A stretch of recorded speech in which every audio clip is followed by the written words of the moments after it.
लगभग 20,000 आवेदन लंबित, जिसे प्रस्ताव का आधार बनाते हुए एक नए अभियान की शुरुआत। अबुआ बीर दिशोम योजना, जिसे आगे चलकर चेक डैम, कुआं, पशुपालन जैसी चीजों में राज्य सरकार मदद कर जंगल में रहने वाले लोगों के जीवन स्तर को बेहतर करने की व्यवस्था करेगी। नमस्कार, मैं हूं प्रभा शर्मा और आप देख रहे हैं समाचार विशेष। और आज विशेष में बात उसी वन पट्टे की, जो कि कायदे से तो राज्य के गठन के साथ ही मिल जानी चाहिए थी, लेकिन 23 साल बीत जाने के बाद भी वो कोशिश मुकम्मल नहीं हो पाई। और ये है शुभारंभ अबुआ बीर दिशोम अभियान का।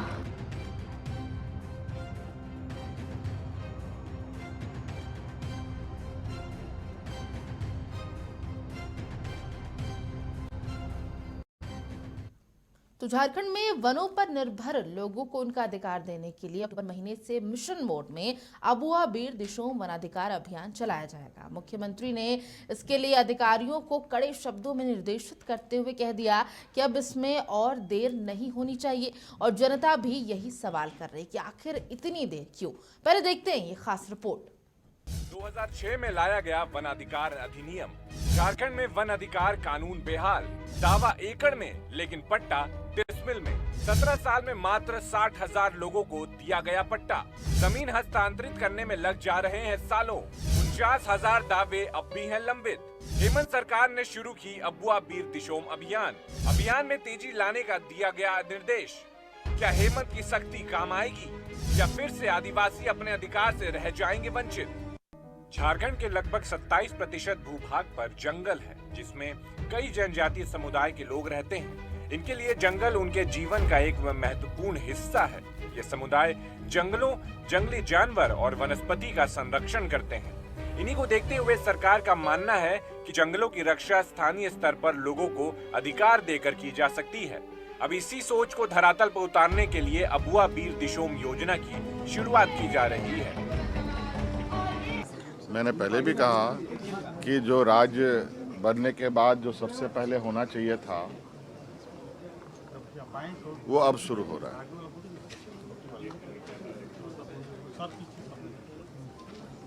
और वो भी बहुत, इसमें भी जद्दोजहदें करने के बाद लगता है इस विषय को पूर्व की व्यवस्था ने धर्म बैताल खाते में डाल रखा था। अब इसको हम लोग जीवंत करने जा रहे हैं और झारखंड का जो मूल आत्मा है उसको और जीवंत करने का हम लोगों का ये विचार है।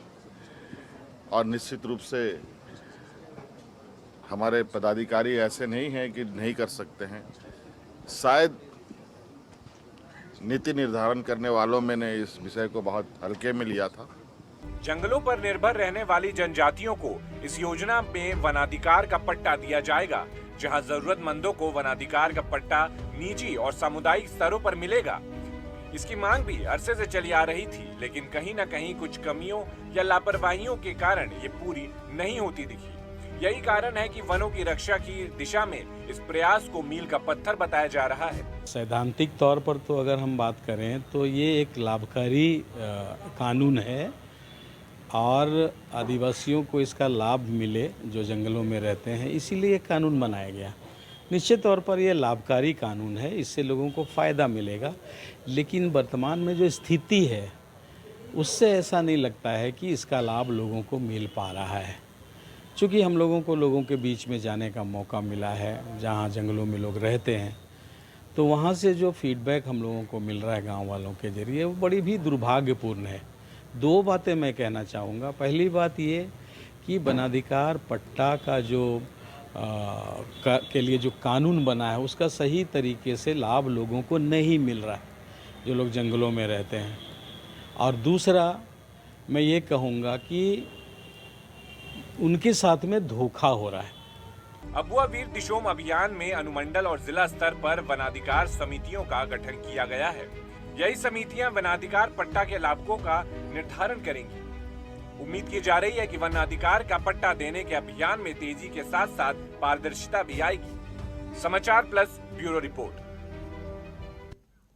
तो इस अभियान की जमीनी हकीकत क्या है और साल 2006 के इस वनाधिकार में क्या कुछ था, तमाम मुद्दों पर बातचीत करने के लिए कुछ गेस्ट भी हमारे साथ जुड़ चुके हैं। सामाजिक कार्यकर्ता जेवियर कुजूर हैं, सामाजिक कार्यकर्ता दयामनी बाडला जी हैं और सुधीर पॉल जी भी हमारे साथ इस बातचीत में जुड़ चुके हैं। आप तीनों का बहुत बहुत स्वागत है। दयामनी जी, आपसे सबसे पहले शुरू करना चाहूंगी, जिस हम वनाधिकार की बात कर रहे हैं, अब जिस अभियान की शुरुआत एक बार फिर से हेमंत सरकार ने की है, इससे क्या कुछ फायदा होगा?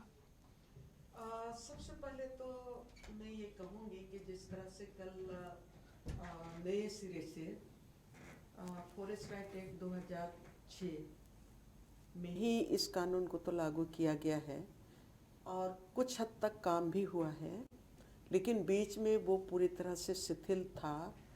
तो इसको हेमंत जी ने फिर से इसको क्या कहेंगे, इसमें तेजी लाने के लिए कल अबू अबीर दिसुम योजना का उद्घाटन किए हैं। हेमंत जी को धन्यवाद देते हैं इस मैंने सरकार को, या तो यहाँ के ब्यूरोक्रेट या तो यहाँ के जो मतलब फॉरेस्ट विभाग हैं, और उनको याद दिलाने के लिए कि इसका जो लक्ष्य था वो लक्ष्य को अभी भी प्राप्त नहीं कर पाया है। इसलिए उन्होंने एक तरफ से कहना चाहिए कि इसको याद दिलाने के लिए फिर से उसको शुरुआत करने की बात कहते हुए इसका ये किए हैं, उद्घाटन किए हैं। बिल्कुल, इससे पहले भी सीएम हेमंत सोरेन कई बार कोशिश कर चुके हैं, 2020 से भी कोशिश कर रहे हैं। जेवियर जी, आप पर आऊंगी। यहाँ पर जो हम वनाधिकार की बात करें, क्योंकि दूसरे राज्यों में भी ये लागू हुआ है, लेकिन झारखंड में भी इसकी क्या स्थिति है? झारखंड में निश्चित ही ये जो झारखंड की हेमंत सरकार ने जो वनाधिकार को लागू करने का अभियान शुरू किया है, ये अच्छी बात है, सराहनीय है। लेकिन हम दर्शकों को बताना चाहते हैं कि वनाधिकार कानून के लागू हुए 2006 से 2023 हो गया, 17 साल करीब बीत गए हैं। लेकिन झारखंड में जो वनाधिकार कानून का जो लागू करने की स्थिति है, देश के दूसरे राज्यों की तुलना, उड़ीसा, महाराष्ट्र, अन्य राज्यों की तुलना में झारखंड अभी भी काफ़ी पीछे है। करीब यहाँ 2022 तक यहाँ का स्थिति था, आंकड़े की अगर थोड़ा बात करें तो करीब 1,07,000 व्यक्तिगत दावे फाइल किए गए थे, जिसमें से मंजूरी स्वीकृति देकर के 59,000 मतलब 59,000 करीब, उसको 60,000 आप कह सकते हैं, व्यक्तिगत वनाधिकार की स्वीकृति हुई थी। और उसमें करीब 1.5 लाख एकड़ और 60,000 जो व्यक्तिगत है उनको ये ज़मीन का स्वीकृति हुआ था। लेकिन ये तो आंकड़े की बात है और व्यक्तिगत अधिकार की बात है। वनाधिकार कानून में सबसे बड़ी बात है कि सामुदायिक अधिकार है और इसमें वनोपज पर, जो जंगल के गैर लकड़ी वनोपज, नॉन टिम्बर फॉरेस्ट प्रोड्यूस हुए, इस पर ग्राम सभा और गांव समुदाय का मालिकाना हक है, उससे जीविका बेहतर हो सकता है। और सबसे बड़े अधिकार है कि जंगलों के संरक्षण, प्रबंधन और संवर्धन का अधिकार ग्राम सभा को मिला है। वो सामुदायिक अधिकार के तौर पर ग्राम सभा को सामुदायिक पट्टा के रूप में मिलना है, ये नहीं हो पाया है। सुधीर जी, जैसे यहाँ पर जेवियर जी भी कह रहे हैं कि दूसरे राज्यों से वनाधिकार की बात करें तो झारखंड में स्थिति थोड़ी खराब रही है, क्यों रही है?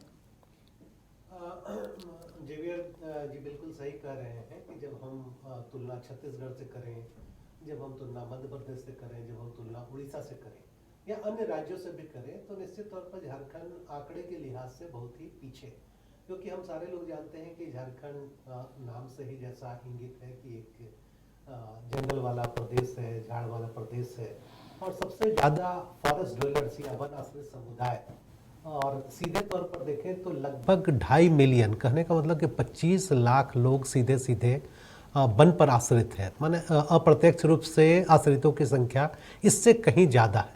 और यह कानून एक महत्वपूर्ण कानून है जो केवल वन संसाधनों पर आजीविका की दृष्टि से महत्वपूर्ण नहीं है, बल्कि अगर आप देखेंगे तो पूरा इकोसिस्टम जो है उसके लिहाज से ये महत्वपूर्ण होता है। मसलन कि पूरे विश्व में आज जलवायु परिवर्तन और उससे निजात पाने के उपाय पर बात हो रही है, लेकिन मुझे लगता है कि इसके सबसे बड़े कस्टोडियन कोई है तो जंगल में रहने वाले आदिवासी और अदर फॉरेस्ट ड्वेलर्स, अन्य जो परंपरागत समुदाय हैं जो जंगलों पर रहते हैं, जिनकी केवल आजीविका नहीं है बल्कि वो जंगल समाज का हिस्सा है और जंगल उनकी संस्कृति। तो इसलिए मुझे लग रहा है कि झारखंड का ये आंकड़ा निश्चित तौर पर हम सारे लोगों को थोड़ा परेशान करता है। लेकिन जैसा दयामनी जी ने कही कि देर से ही सही, अगर शुरुआत बेहतर है और ईमानदारी से इसको किया जाए तो आज चलिए, भी देर से स्थितियां शुरुआत बदल हुई सकती है, हैं। अब नतीजे भी सामने आने में समय लगेगा।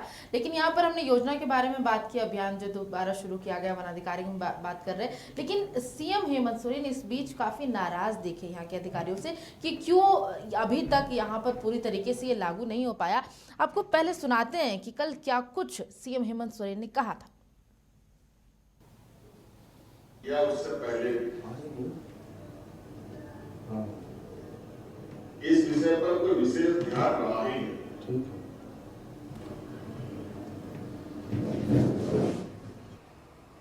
ये लगता है सरकारी कार्य की व्यवस्था में ये कूड़े के ढेर में रखा हुआ ये है,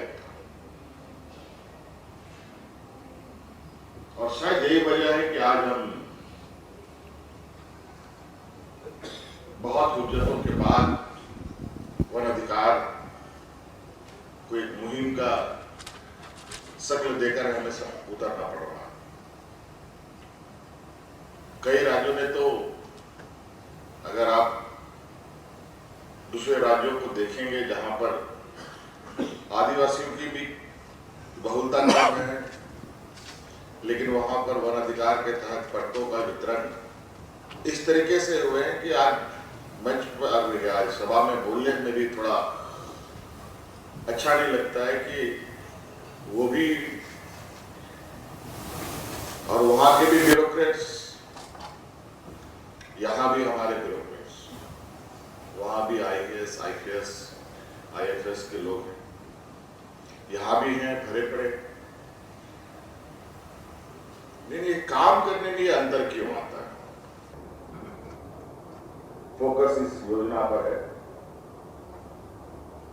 और आपको पता होना चाहिए और आपको आकलन भी करना चाहिए कि इस राज्य का भौगोलिक और इस राज्य के अंदर चल रहे विकास की गतिविधियां कितने एक दूसरे से परस्पर एक टकराव की स्थिति में आने वाले समय पैदा करेगा। तरीके से दिखेगा जहां आपको भी एक गर्व महसूस होगा कि हमारे रीजन में जब आप लोग भी जब जिला छोड़ करके हेडक्वार्टर में आएंगे, उस समय आपको इस काम का महत्व पता चलेगा और अपने अगले कार्य को अंजाम देने में आपको काफी सहूलियत होगी। तो यहाँ पर आपने सीएम हेमंत सोरेन को सुना, किस तरीके से उन्होंने सीधे अधिकारियों पदाधिकारियों को कहा है कि किस तरीके से पूरा वनाधिकार की हम बात करें, कानून की बात कर रहे हैं, वो झारखंड में कचरे के डब्बे में चला गया था। दयामनी जी आप पर आऊंगी, क्योंकि झारखंड में जिस हम वनाधिकार कानून की बात कर रहे हैं, लगातार खबरों में आता रहा है कि झारखंड में उसका हाल बेहाल है। और एक और बड़ी खबर कि जितना दावा किया जाता है, कुछ अगर लोगों को, कुछ जनजातियों को अगर वो जमीन मिली भी तो दावे से बहुत कम मिली। अगर एकड़ में बात हो रही है तो डिसमिल में वो पट्टा दिया गया। ये क्यों हुआ और कैसे? देखिए, इसको लेके मतलब यहाँ सुधीर पाल जी या तो आपका जेबियर जी, ये लोग पूरी तरह उसी में काम करते रहे हैं। लेकिन हम लोग जिस तरह से जंगल बचाने का काम करते हैं, विस्थापन के खिलाफ में लड़ाई लड़ते रहे हैं। 2006 में ये कानून आया। 2006 में ये कानून आने के बाद लगातार हमने भी इसका फॉलोअप करने की कोशिश की। आपका गुमला जिला में और खूंटी जिला में लगातार हमने इसका फॉलोअप करने की कोशिश की। 2006 से लेके आपका 2008 तक तो अधिकारी लोग इसको पकड़ ही नहीं पाए थे कि क्या करना है।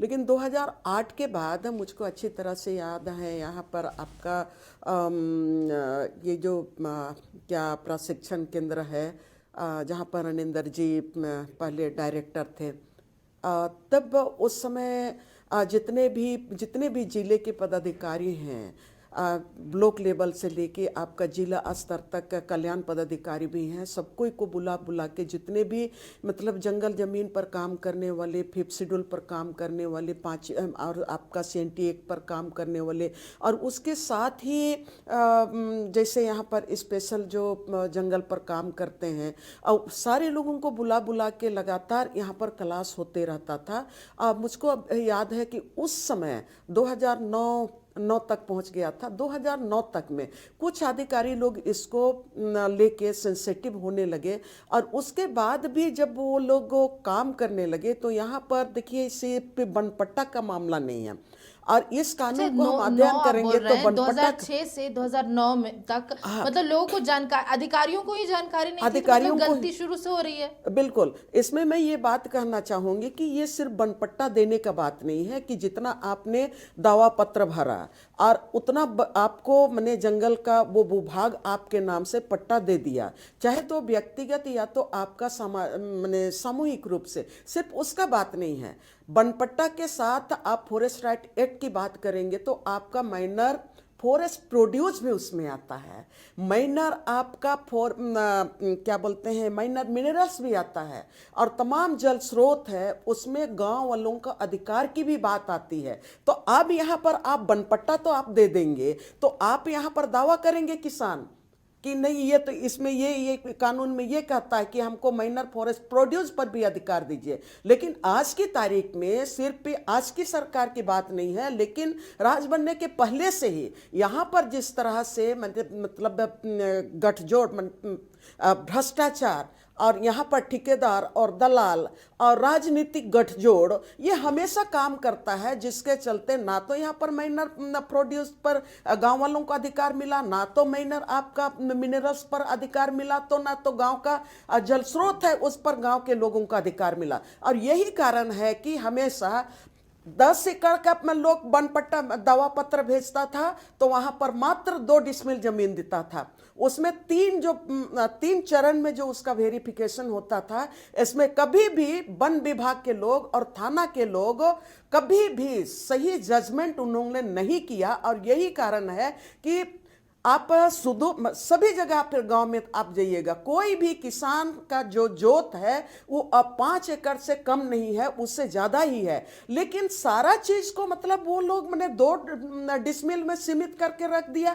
ये पूरे झारखंड का वही स्थिति है। तो इसमें निश्चित रूप से जो ब्यूरोक्रेट थे और जो ठेकेदार थे वो कानून की बात कर रहे हैं, जैसे दयामनी जी उन्हीं का जवाब, दयामनी जैसे कह रही हैं कि 2006 जो वनाधिकार आया, 2009 तक यहाँ झारखंड के अधिकारियों को जानने या समझने में ही समय लग गया कि ये कानून क्या है, इसके अंदर क्या कुछ अधिकार आते हैं। पहले तो चाहूंगी आप थोड़ा संक्षिप्त में ये बता दें ताकि हमारे दर्शकों को भी क्लियर हो जाए। दूसरी बात कि इतना समय क्यों लगा? हाँ, निश्चित तौर ये कि जो गैप रहा है ना किसी भी अधिनियम को लागू करने में, स्टेट ऑफिशियल्स का बहुत ही महत्वपूर्ण भूमिका होती है।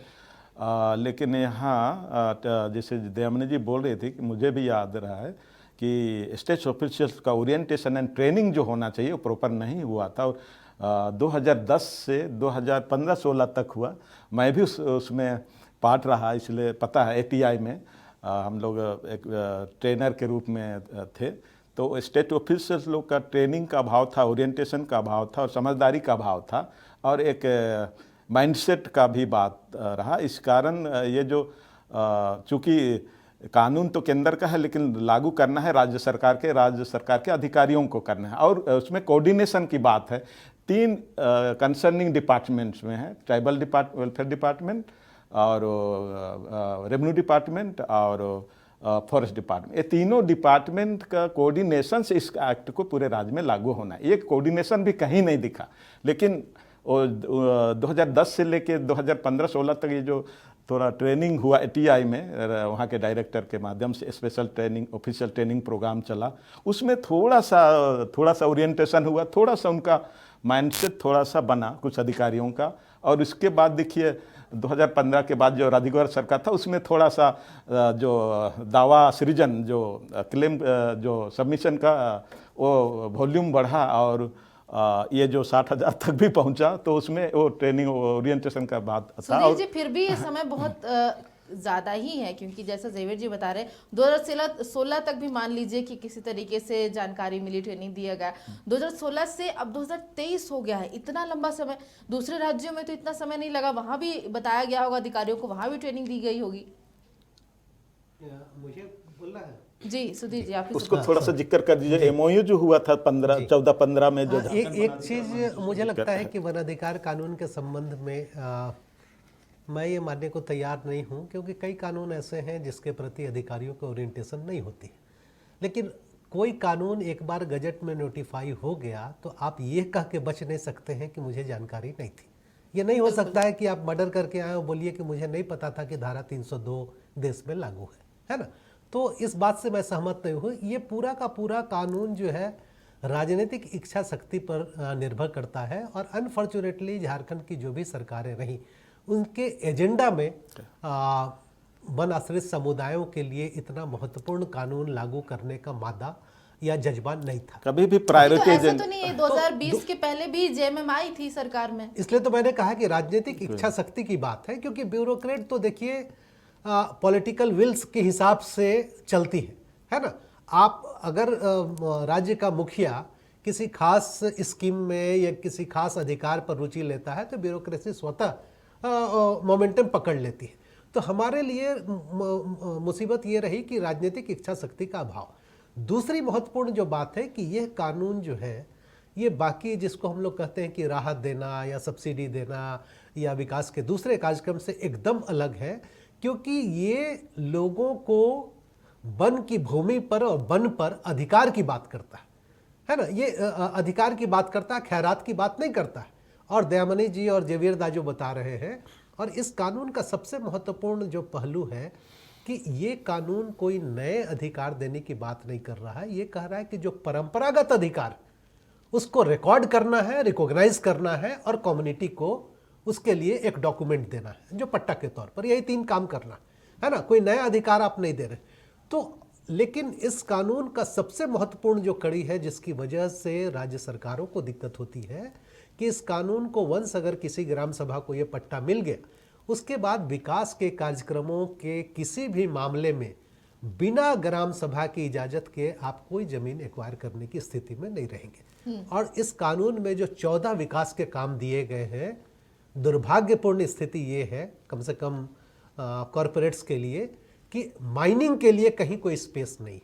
यानी खनन के लिए आपको अगर आपने किसी गांव को पट्टा दे दिया, किसी जंगल में किसी ग्राम सभा को पट्टा मिल गया, तो फिर आप अस्पताल बना सकते हैं, आंगनबाड़ी केंद्र बना सकते हैं, सड़क निकाल सकते हैं, पेयजल की व्यवस्था कर सकते हैं, लेकिन माइनिंग या फैक्ट्री के लिए आप जमीन देने की स्थिति में नहीं रहेंगे। इसलिए ग्राम सभा से एनओसी लेना। दूसरी महत्वपूर्ण जो बात है कि इस कानून के लागू होने के बाद जब तक ग्राम सभा अपनी वनाधिकार की प्रक्रिया पूरी नहीं कर लेती है, तब तक कोई भी विकास कार्यक्रम के लिए जमीन का अधिग्रहण गैर कानूनी होगा। ये 2-3 ऐसे महत्वपूर्ण पहलू हैं। और तीसरा कि सबसे बड़ी दिक्कत जो है फॉरेस्ट डिपार्टमेंट को ये होती है, क्योंकि उनको लगता है कि उनका मालिकाना जो है कहीं खिसक रहा है, जबकि ये कानून बहुत क्लियर है।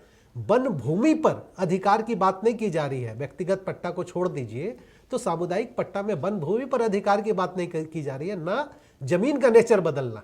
अंतर केवल ये है कि वन के एक जो कस्टोडियन वन विभाग है उसके साथ ग्राम सभा एक और कस्टोडियन हो जाएगी और गांव की कम्युनिटी भी अच्छा, तो कस्टोडियन। जेवियर जी यहाँ ये पर कहीं ये ना तो कहीं सवाल उठ दिक्कत सकता है ना कि अगर जैसे यहाँ पर सुधीर जी ने कहा कि माइनिंग और व्यापारियों के लिए इसमें बांध दिया गया उस चीज को लेकर के, तो इससे राज्य का विकास रुक सकता है या उस पर असर पड़ेगा? रुक सकता है ऐसा नहीं है, लेकिन ग्राम सभा की अब तक जो ग्राम सभा को इग्नोर करने की जो एटीट्यूड रहा है ब्यूरोक्रेट्स का या विभागीय लोगों का, अब कोई भी जमीन लेना है डेवलपमेंटल प्रोजेक्ट के लिए तो ग्राम सभा से अनापत्ति लेना होगा। कहाँ पर कौन परियोजना के लेना है, कौन माने जो स्थल को लेना है, तो ग्राम सभा वो चयन करके उसमें अगर ग्राम सभा चाहता है कि उनके हित में वो परियोजना बन रही है तो वो जमीन अधिग्रहण के लिए ग्राम सभा अनापत्ति माने एनओसी इजाजत दे सकती है। दूसरी मैं जेवियर दा की बात में जोड़ना चाहूँगा, भारत अंतर्राष्ट्रीय समझौते से बंधा हुआ है जहां आप ये नहीं कह सकते हैं कि जंगल उजाड़ के हम विकास करेंगे। बिल्कुल। आप हस्ताक्षर आपने किया है प्रोटोकॉल संधि बोलिए या जलवायु परिवर्तन से संबंधित जितने प्रोटोकॉल्स हैं, आप सारे पर सिग्नेटरी। और जंगल तभी बचेगा जब आदिवासी का अस्तित्व होगा या फॉरेस्ट ड्वेलर्स का अस्तित्व। और कल भी मुख्यमंत्री जी ने यही बात कही, क्योंकि ये कानून बहुत स्पष्ट है। ये कानून जो है ऐतिहासिक अन्याय को खत्म करने का कानून है। ये कानून जंगल के संरक्षण, संवर्धन और विकास का कानून है, सस्टेनेबल विकास। और तीसरा, यह कानून जो सबसे कमजोर तबके के लोग हैं, जो फॉरेस्ट पर डिपेंडेंट हैं, उनकी सतत आजीविका के विकास का कार्यक्रम। तो और क्लाइमेट चेंज जो आज की तारीख में सबसे प्राइम फैक्टर है किसी भी विकास कार्यक्रमों को लगाने के लिए, कि जहां आपका इंडिकेटर है कि आप क्लाइमेट को कितना नुकसान पहुंचा रहे हैं, कितना कम नुकसान पहुंचा रहे हैं, इसी आधार पर। तो ये कुछ चीज़ें हैं जो इस कानून की सबसे खास बातें हैं, और इसलिए राज्य हित में इसका लागू होना और बेहतर तरीके से अनुपालन जरूरी है। बिल्कुल, इस योजना के बारे में थोड़ी और बात करेंगे। दयामणि जी, थोड़ा सा समय चाहूंगी। अब जब कल ये अभियान एक बार फिर से शुरू किया गया हेमंत सरकार के द्वारा, तो पक्ष और विपक्ष के द्वारा प्रतिक्रियाएं भी सामने आ गई है। आपको वो सुनाते हैं पहले। देखिए, जब भी कोई योजना हम लोग लाते हैं, वन पट्टा अधिकार हम लोगों ने बहुत पहले से दिया हुआ है, और अब उसको स्टेट पे पूरी तरह से लागू करने के लिए और जिम्मेदारी के साथ लागू करने के लिए आदरणीय मुख्यमंत्री जी ने इसमें योजना पर पुरजोर डाला है। और हम समझते हैं जो हमारे आदिवासी भाई हैं, और जिस तरह से कई मामले सामने आते हैं और उन्हें परेशानी होती है, जो जंगल में रहने वाले लोग हैं, उन्हें जंगल के अधिकार से वंचित किया जा रहा है, ऐसे में निश्चित रूप से ये अभियान प्रभावी होगा। दूसरा सवाल नहीं, हम तो उन पर राजनीति का कोई आरोप नहीं लगा रहे हैं।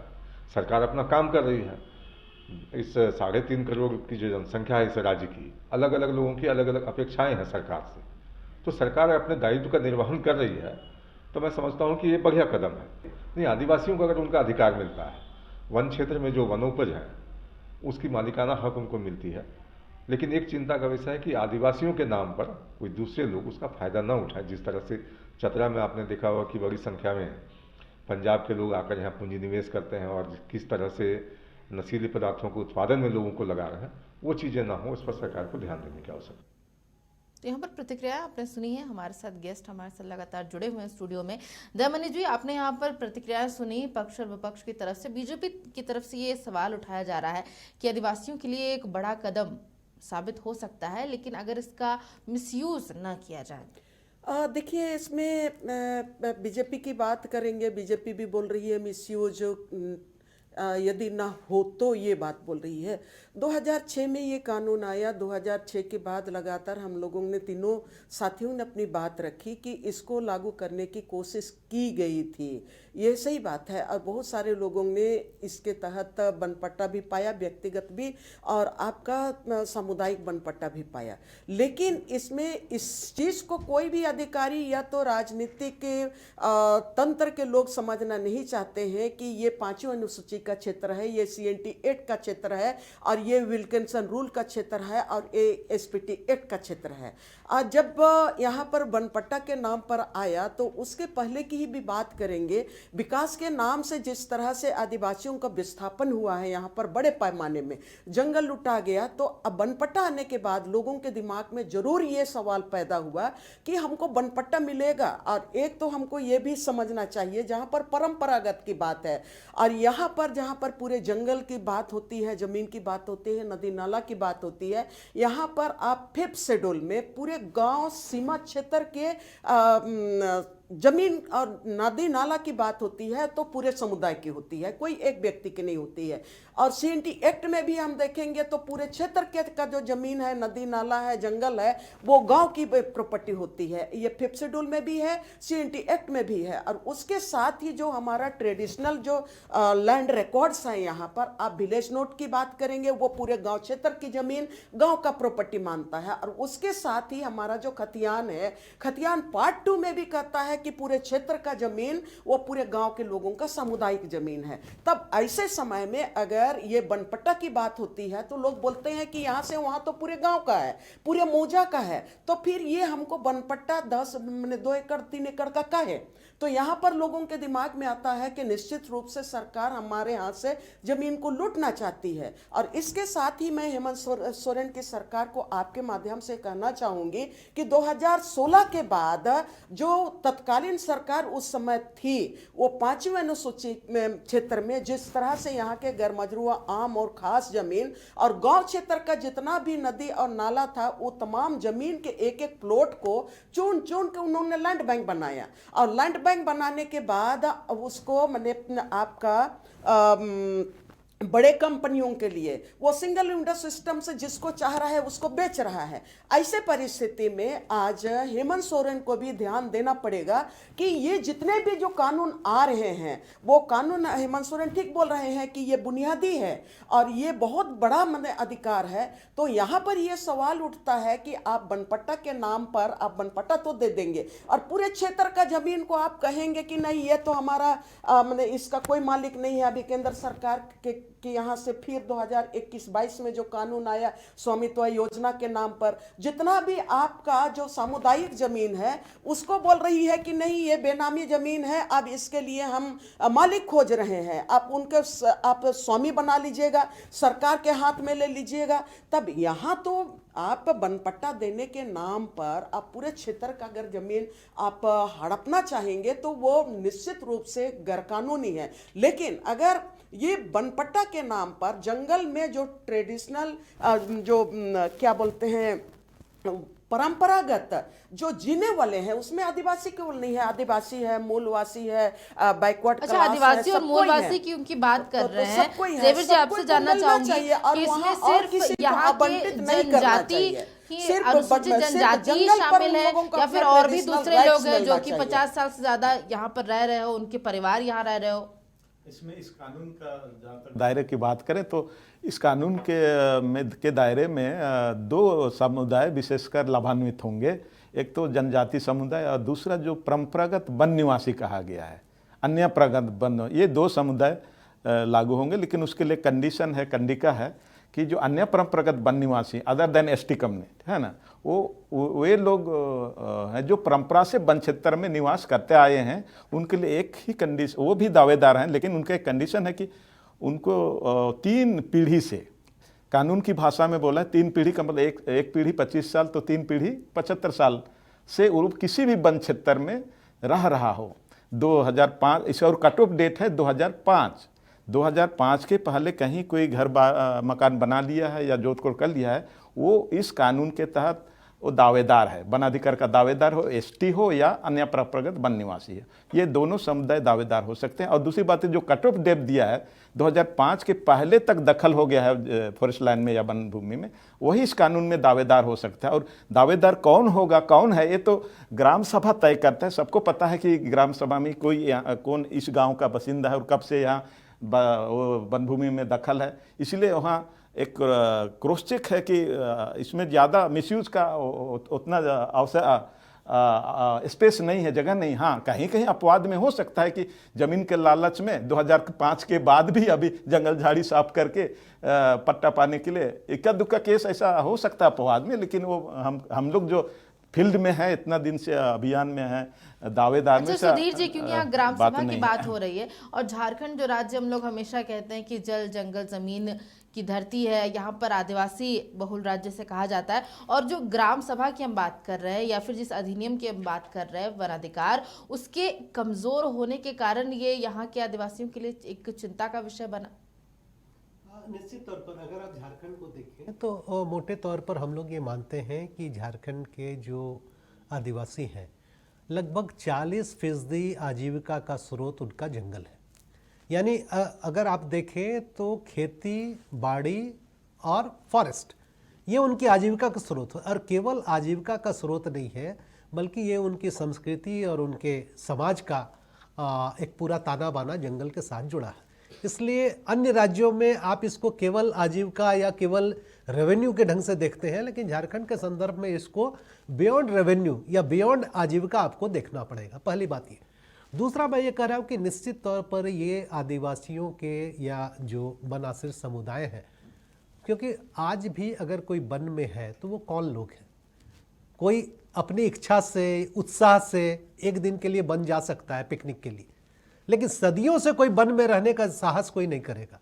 वो वाकई डिस्ट्रेस में है, कोई दूसरा विकल्प नहीं है, तभी वो जंगल में है ना, क्योंकि जंगल का जीवन इतना आसान नहीं।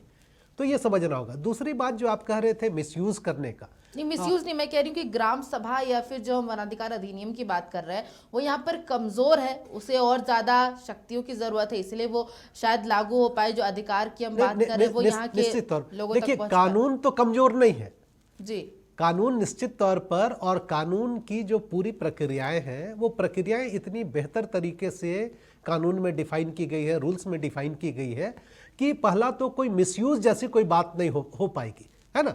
अगर आपने प्रक्रिया में दोष किया, ये किसी भी कानून में हो सकता है कि अगर उसकी प्रक्रिया में आप बेईमानी कर रहे हैं तो वो कानून का गलत इस्तेमाल हो सकता है, लेकिन अगर आप प्रक्रिया पूरी फॉलो कर रहे हैं तो आप इसका कहीं से भी मिसयूज नहीं कर पाएंगे। दूसरा, ये कानून कमजोर नहीं है और ग्राम सभाएं हमारे यहाँ वाकई बहुत सशक्त है अन्य राज्यों के तुलना में। खासकर शेड्यूल्ड एरिया में अगर आप देखें थोड़ा सा स्थिति कमजोर होगा, लेकिन और दूसरी बात कि इस कानून में अगर आप देखेंगे तो ग्राम सभा को एक कॉन्स्टिट्यूशनल जो निकाय है ग्राम सभा, उसको बहुत ताकत दी गई है, क्योंकि कौन व्यक्ति फॉरेस्ट पर डिपेंडेंट है, कितने एरिया पर डिपेंडेंट है, किस नेचर पर डिपेंडेंट है, ये तय करने का अधिकार ग्राम सभा की जो कमेटी है, ग्राम वन अधिकार समिति, उसको दी गई। और ये पूरी प्रक्रिया ग्राम वन अधिकार समिति ही शुरू करेगी कि किसको दावा देना है ना। और इसमें वन विभाग की भूमिका ये है कि जब ग्राम वन अधिकार समिति अपनी दावा प्रक्रिया शुरू करेगी तो वो वन विभाग को, रेवेन्यू डिपार्टमेंट को भी सूचना देगी कि आइए हम डिमार्केशन कर रहे हैं, हमारे पास ये दावे आए हैं, दावा हमारा सृजन हुआ है। क्योंकि ऐसे मामले सामने आए हैं सुधीर जी कि ग्राम सभा ने ये डिसाइड किया है कि जैसे हम ये जो क्षेत्र है वहां पर हम अपना साइन बोर्ड लगा देते हैं, लगा भी दिया उन्होंने, फिर प्रशासन ने आकर के उसको हटा दिया। मैं इसमें कहना चाहूँगा कि हमने क्या कहा, अगर पूरे झारखंड की स्थिति और जंगल की स्थिति देखें, केवल देश भर के जंगल की बात मैं कर रहा हूँ, केवल झारखंड, अगर हमारा जंगल गवर्न हो रहा है 1927 के कानून से, ठीक है।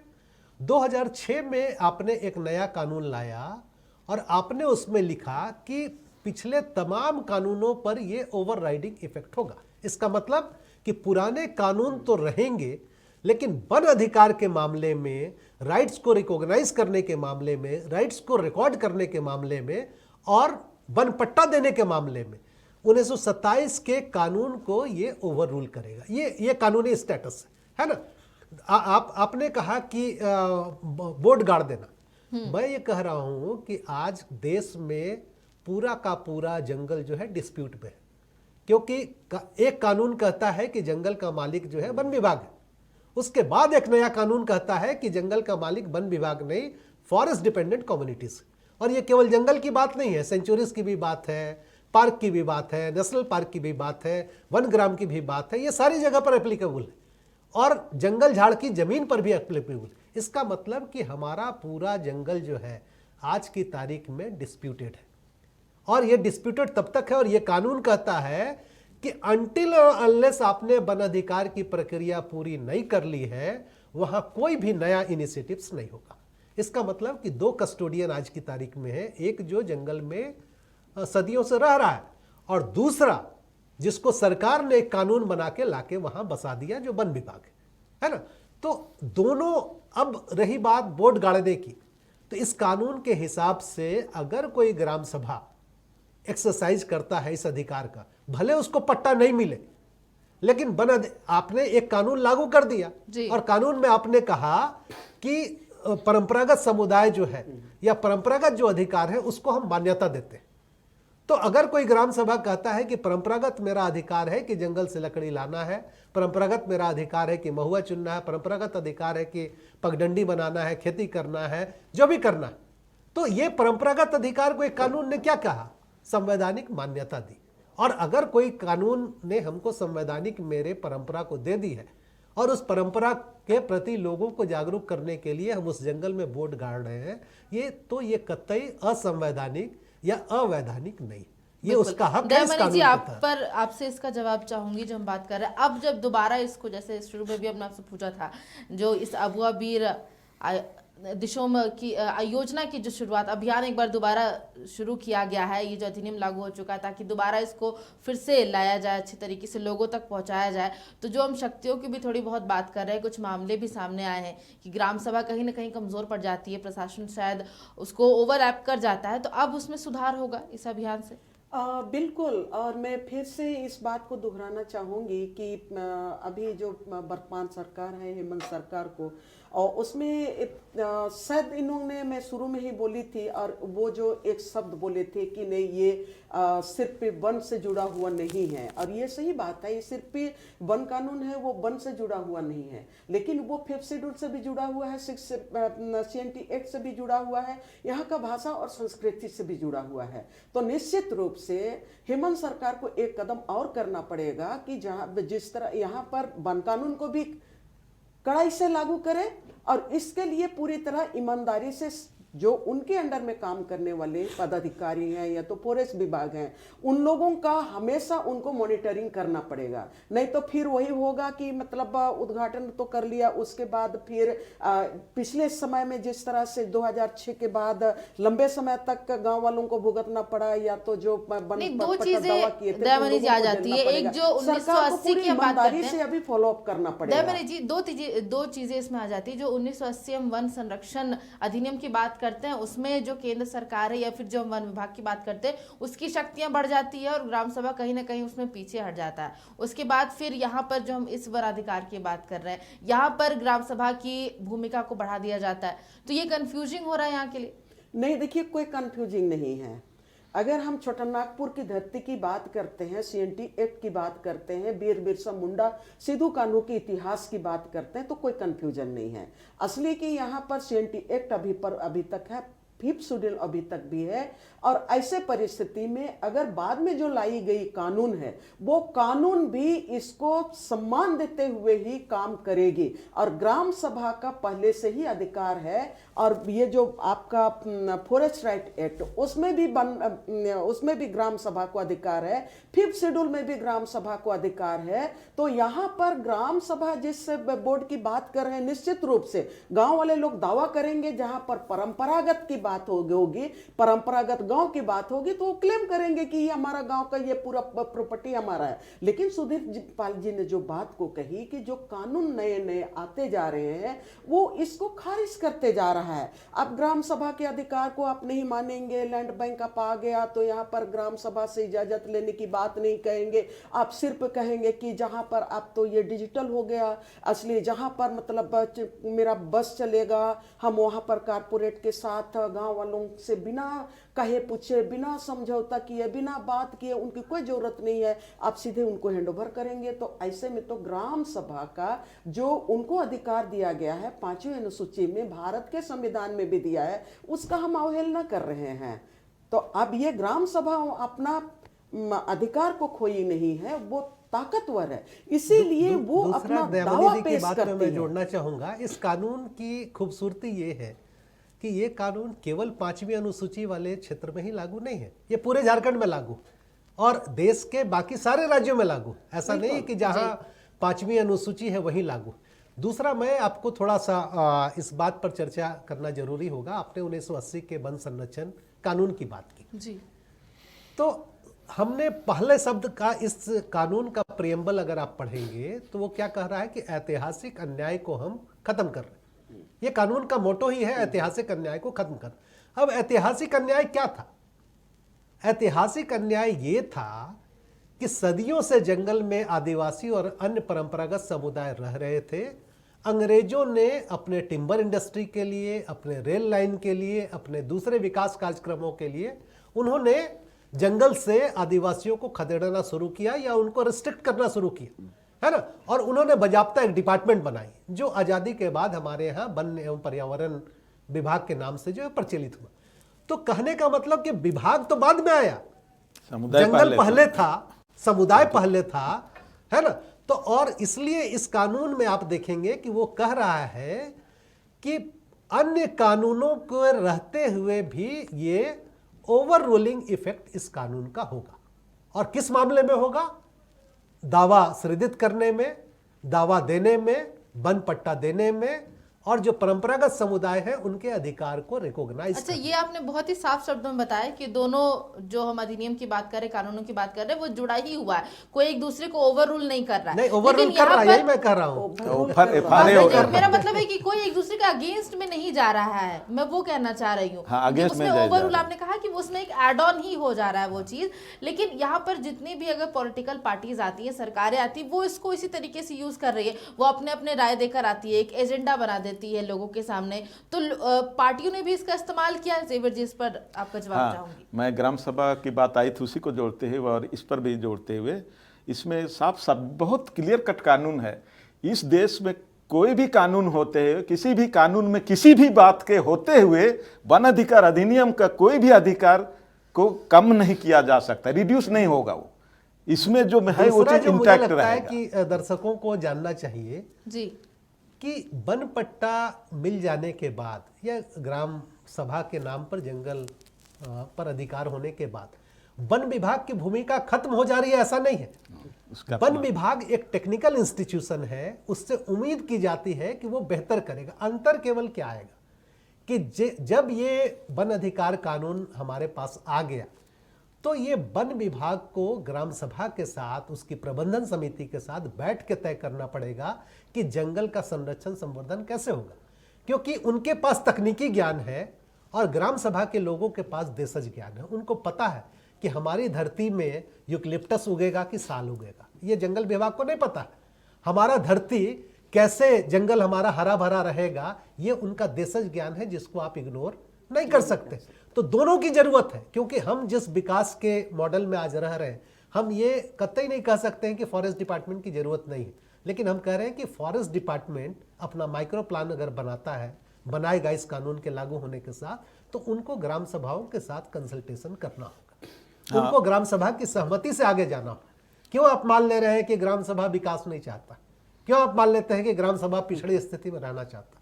आपको विकास में वो लोग अपना स्टेक चाहते हैं, तो उनको आपको कहीं ना कहीं रिस्पेक्ट करना होगा। ये कानून इसी की वकालत करता है। चलिए, समय का थोड़ा सा अभाव है, थोड़ा जवाब सबसे चाहूंगी। जेवर जी, आप अपना जवाब दे रहे थे, पार्टियों का जिस तरीके से मुद्दे को लेकर के इस्तेमाल होता है, इसमें भी पार्टियों ने अपना अपना बयान दिया है अलग अलग।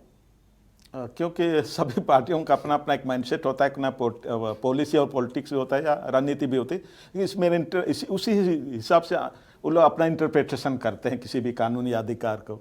हाँ, तो लेकिन यह ग्राम सभा एक महत्वपूर्ण भूमिका है इस वनाधिकार कानून को लागू करने में। और ये जो 73rd amendment of Indian constitution हुआ, इसमें ग्राम सभा को एक संवैधानिक दर्जा मिला। मतलब ये ग्राम सभा अब एक कॉन्स्टिट्यूशनल बॉडी हो गया और लोकतंत्र का एक डेमोक्रेटिक इंस्टीट्यूशन हो गया। उसको बाईपास करके, उनको इग्नोर करके कोई भी स्टेट सिस्टम, कोई भी स्टेट ऑफिसर्स, कोई भी डिपार्ट उसके बगैर, ग्राम सभा के बगैर ये नहीं जा सकता। और ग्राम सभा को अथॉरिटी डिक्लेयर किया गया इस कानून में, वनाधिकार कानून को लागू करने में। इसलिए ग्राम सभा के साथ स्टेट ऑफिसर्स लोग तालमेल बना के करेंगे तो ये अभियान, वनाधिकार अभियान सफल होगा। बिल्कुल। दयामनी जी, आपसे छोटी सी टिप्पणी चाहूंगी इस पर, क्योंकि कंफ्यूजन अगर लोगों के बीच होता है कोई भी मुद्दे को लेकर, चाहे वो स्थानीय नीति हो, नियोजन नीति हो, तो पार्टियां अपना अपना परसेप्शन लेकर के आती हैं उस मुद्दे को लेकर के, और कहीं ना कहीं वो जो लोग हैं, जनता है, उनको वो अफेक्ट करता है। और ये वनाधिकार में भी कुछ ऐसा हुआ है।